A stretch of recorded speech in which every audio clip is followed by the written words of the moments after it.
because of that, because no one is noticing her, and she's not able to notice anyone else because everybody is so closed off in their own eggs.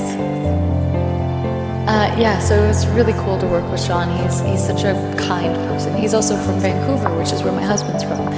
So that was neat. We got to talk a bit and bond about Vancouver. He's not from Vancouver, but he lived there for many years. But I liked him a lot, and he's incredibly scheduled for July 2025. Both sides have dug into their legal strategies, public posturing, and back-channel communications, turning what could have been a closed-door civil suit into one of the most talked-about celebrity legal showdowns in recent memory. And now a warning from U.S. District Court Judge Louis Lyman threatens to change the entire pace of this unfolding drama. In a sharply worded statement, the judge expressed concern that the case was being litigated in the press and cautioned both parties that if the media circus doesn't stop, he may move the trial forward, a rare and serious move that indicates just how volatile this case has become. At the center of it all is the now infamous film adaptation of It Ends With Us, a romantic drama that was supposed to mark another turning point in Blake Lively's already high-profile acting career. When she signed on, the project had the full backing of a passionate fanbase, best-selling source material, and the star power of Lively, paired with the sensitive storytelling style of Baldoni. But as production progressed, tensions grew behind the scenes. According to early court documents and interviews from anonymous crew members, disputes began surfacing between Lively and Baldoni over creative control, script changes, and what some have described as inappropriate behavior on set. Lively's team alleges that Baldoni repeatedly ignored boundaries, created a hostile environment, and retaliated when she raised concerns.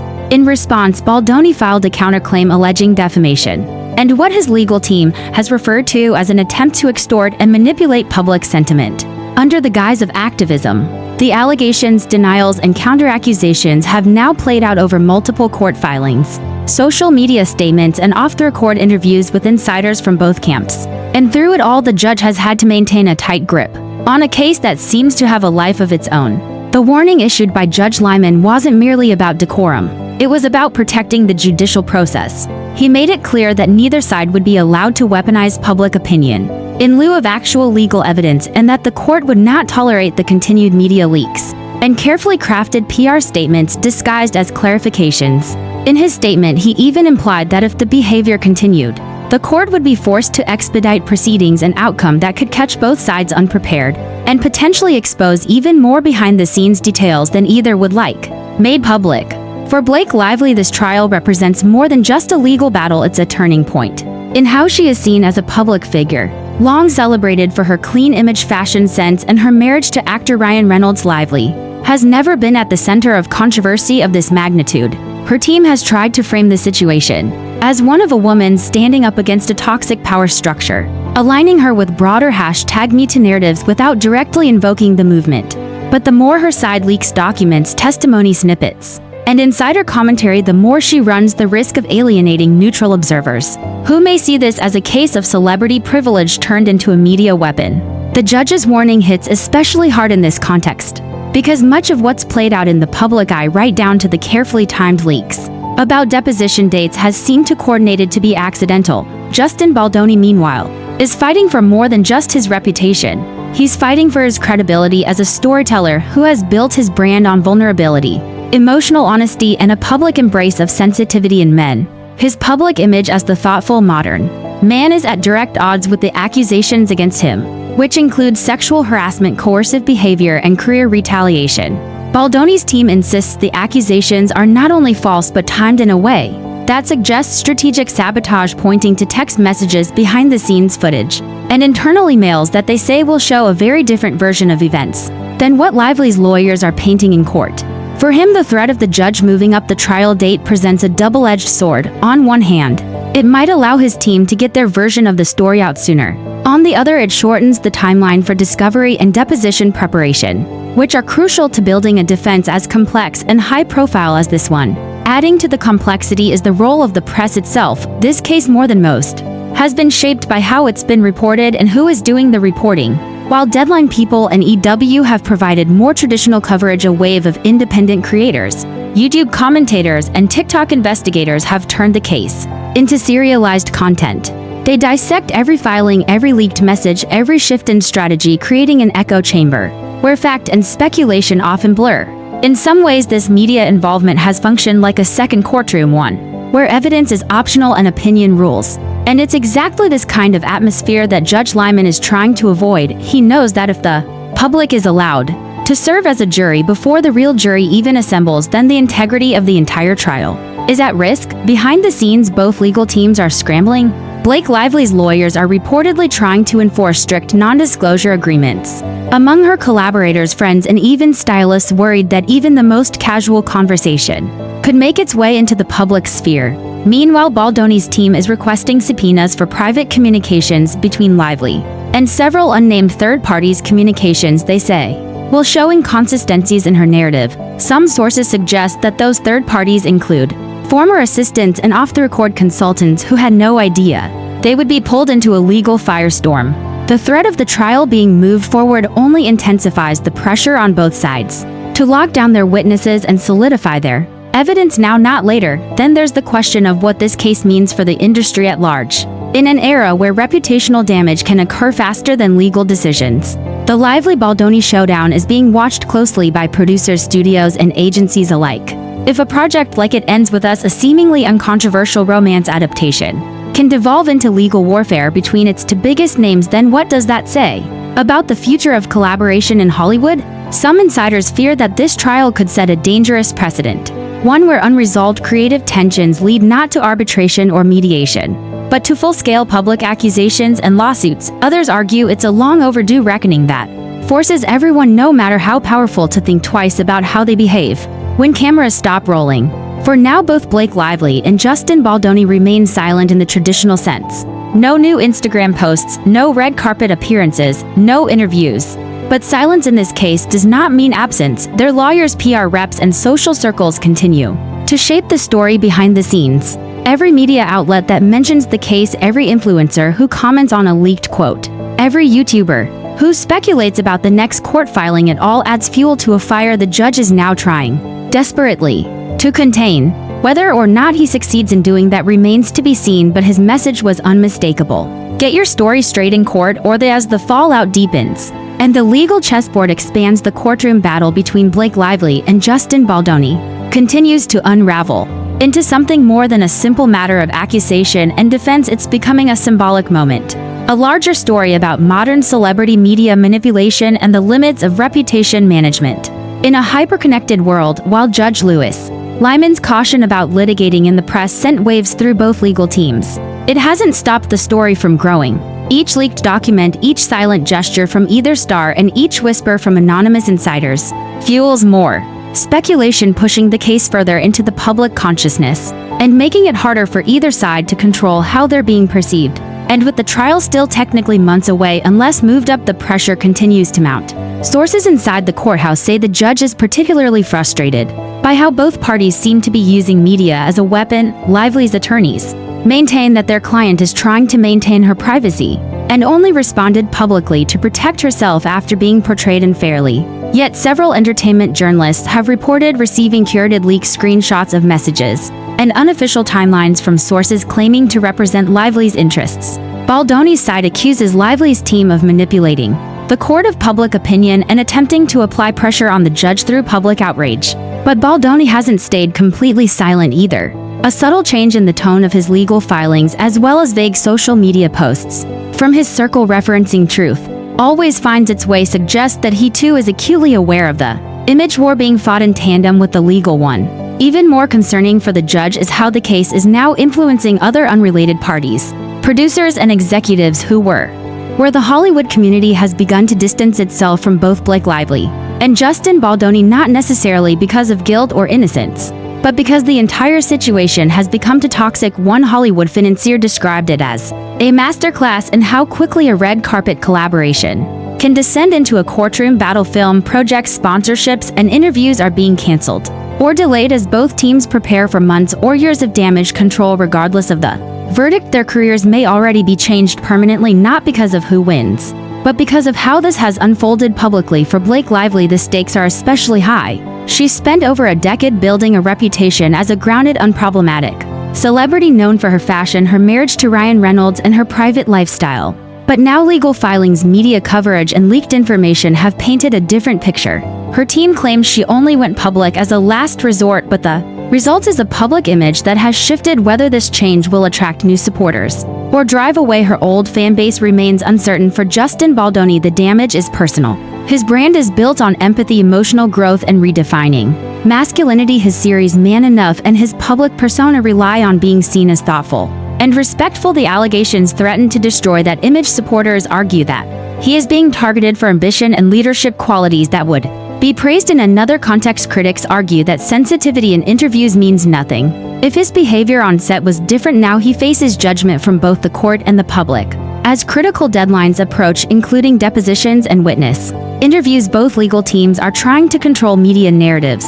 But the leaks keep coming. Insiders from the set of It Ends With Us describe the filming environment as tense from the start. Egos clashed, creative disagreements escalated, and relationships fractured. By the second month of filming, Lively reportedly became isolated, and communication between her and Baldoni broke down. The judge has warned that if the chaos continues, the trial may be moved up to late 2025 or earlier. This would force both sides into critical decisions before they are ready. Witnesses might not be fully prepared, evidence might not be fully reviewed, and legal strategies could collapse under pressure. Some believe the judge is subtly urging both parties to settle quietly to avoid a public trial that could spiral even further out of control.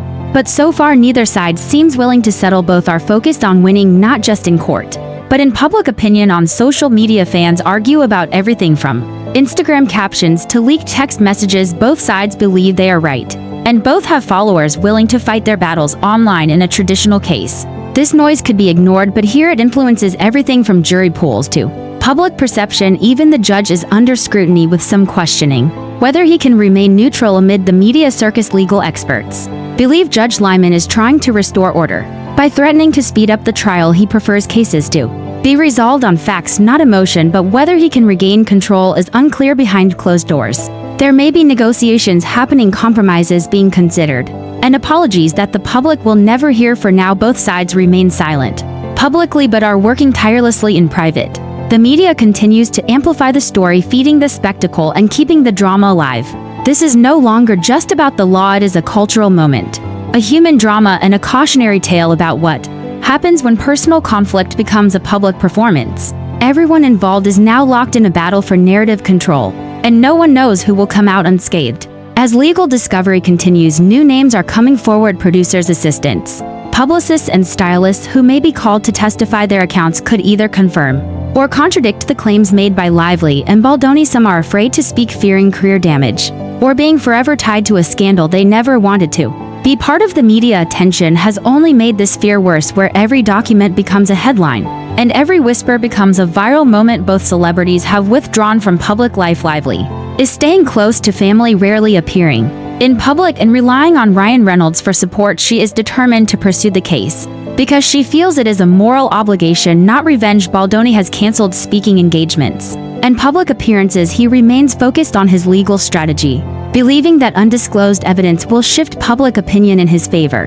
His team believes there are text messages, unused footage, and internal communications that will clear his name. The trial is still officially set for March 2026, but if media manipulation continues, Judge Lyman may move it up. This has both teams on edge, because a faster timeline could force rushed decisions, unprepared witnesses, and legal missteps that could be catastrophic for either side. With so much at stake, this case is no longer just about what happened on a movie set, it is about who controls the story.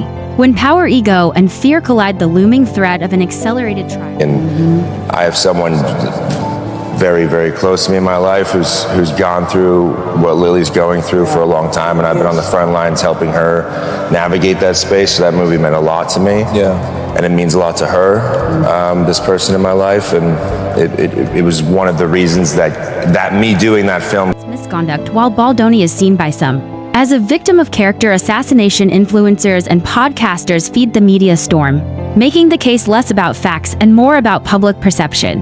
The personal toll is heavy. Friends, colleagues, and even family are forced to take sides or remain silent. The movie It Ends With Us now feels radioactive, its release uncertain, its marketing paused. The irony is painful. A film about healing has sparked division the industry watches nervously, knowing this case could become a blueprint for how public disputes derail careers. Both Lively and Baldoni have retreated from the spotlight, but neither is backing down. Rumors of settlement talks have surfaced, but no formal resolution exists yet. Both sides are quietly considering if continued fighting is worth the irreversible damage. Lively faces growing public exhaustion, even among her supporters, while Baldoni's silence raises questions about guilt or strategy. The possibility of redemption remains, but the window is closing. Each new leak pushes the case deeper into scandal. What began as creative collaboration has become a cautionary tale about ego, media culture, and the cost of unresolved conflict. The studios are watching, the fans are watching, and the internet demands opinions, not silence. Time is no longer a gift, it is a burden.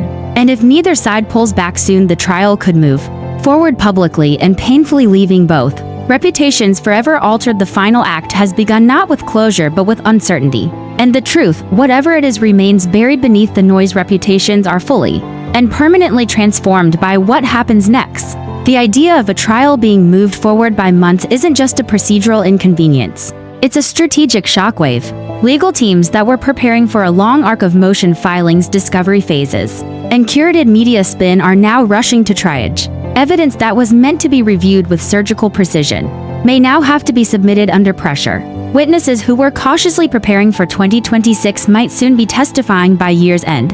And the public, once divided and reactive, now waits in stillness, curious not just about who will be proven right, but about what collateral damage might result if the courtroom doors swing open too soon.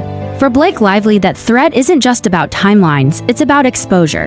The deeper this case goes, the more likely it becomes that things she never intended to be public, texts, voice memos, emails, personal accounts from friends or ex-collaborators, may be introduced as evidence. Some of those materials may support her story, others might complicate it. And in the context of a courtroom where tone, timing, and perception can outweigh even the most carefully managed narratives, unpredictability becomes the biggest threat. There are already rumors that previously sealed messages between Lively and studio executives could surface, detailing concerns about the project, about Baldoni, about how to manage potential fallout. These documents, if real, could confirm her warnings or raise uncomfortable questions about coordination, media leaks, and strategy. Justin Baldoni too stands on a similar cliff's edge. His entire public identity has been built on transparency and trust. If that image takes a legal hit, it won't be a scratch, it will be a fracture. And that's why his team, like Lively's, has grown increasingly aggressive in recent weeks. They've begun compiling a list of witnesses who may testify that Baldoni was not only unaware of Lively's discomfort on set, but that he made multiple good faith attempts to resolve creative tension. In real time, they point to internal HR complaints that were filed by other crew members but not apparently by Lively. They hint at raw video footage from behind the scenes showing Lively laughing and engaging comfortably between takes. They suggest that the version of events being told in court is not the one lived by most people on set, but none of that matters until it is tested under oath. And even then, the court of public opinion may have already decided what it believes. If Judge Lyman does choose to move up the trial, he will likely cite the erosion of procedural fairness, public influence, and the need to maintain judicial integrity. That's not a punishment, it's a mechanism to stop the bleeding, to contain the chaos before it becomes unmanageable. But for Lively and Baldoni, it could mean devastation. Because once a trial begins, neither side can spin, not like before in a courtroom. There are rules, there are limits, there are consequences for half-truths and exaggerations. And there are moments when silence speaks louder than evidence. The long-term damage is already visible. Major media outlets have begun reevaluating coverage agreements. Film studios are quietly updating their crisis response protocols. PR firms are reassessing how and when to allow their clients to engage in high-stakes collaborations. One source inside a top agency described the Lively Baldoni case as a nuclear-level example of what happens when internal conflict becomes external spectacle. It's the kind of cautionary tale that will be taught to young publicists, young actors, and young executives for years, not because it's rare, but because it's so easily avoidable. And yet here we are, Hollywood, which thrives on illusion now, finds itself reckoning with exposure. And in that reckoning, the traditional structures of power are shifting. Stars can no longer rely on silence and loyalty to shield them from consequence. Directors can no longer hide behind studios and editors. Public image is no longer dictated by curated interviews and magazine profiles, it's shaped in real time by leaked screenshots and digital footprints. In that sense, this trial is not just a legal event, it's a cultural one. A landmark moment when two powerful figures became symbols of everything broken in a system that was never meant to hold this much contradiction. And for audiences, the emotional impact is no less intense. Fans of Blake Lively who admired her poised strength and family-first values are now watching with worry. Fans of Justin Baldoni who followed his career for its integrity and purpose are equally unsettled. People want to believe in the best version of the stars they love, but this case relentless, invasive, unresolved forces them to confront ambiguity. And that more than anything is what makes it powerful. Because in the gray areas between truth and narrative, there's space for us to ask bigger questions. What does justice look like in the public eye? What does accountability mean when both parties have something to lose? And what happens when the system built to protect the truth becomes a tool to bury it? We may never get a perfect answer. The court may rule, the case may settle, time will pass, news stories will replace this one. But the echoes of this trial, its pain, its power, its warning will linger. Not just in the careers of Lively and Baldoni, but in every future project that hesitates before greenlighting a collaboration, in every actor who wonders whether to speak up, in every director who thinks twice before pushing too far, and in every fan who realizes that fame, like everything else, is fragile. In the end, the trial may come sooner, or it may not. The judge may force the issue, or he may allow both sides to keep dancing around the truth until they exhaust themselves. But the outcome is already clear. No one walks away clean, not from something this public, this painful, this human. What began as a creative partnership has ended in silent suspicion and a slow public unraveling. And somewhere between the first meeting and the final court filing, the story changed. It stopped being about a movie. It stopped being about a script. It became a mirror reflecting all the ambition, insecurity, loyalty, betrayal, courage, and fear that define what it means to be famous in the 21st century.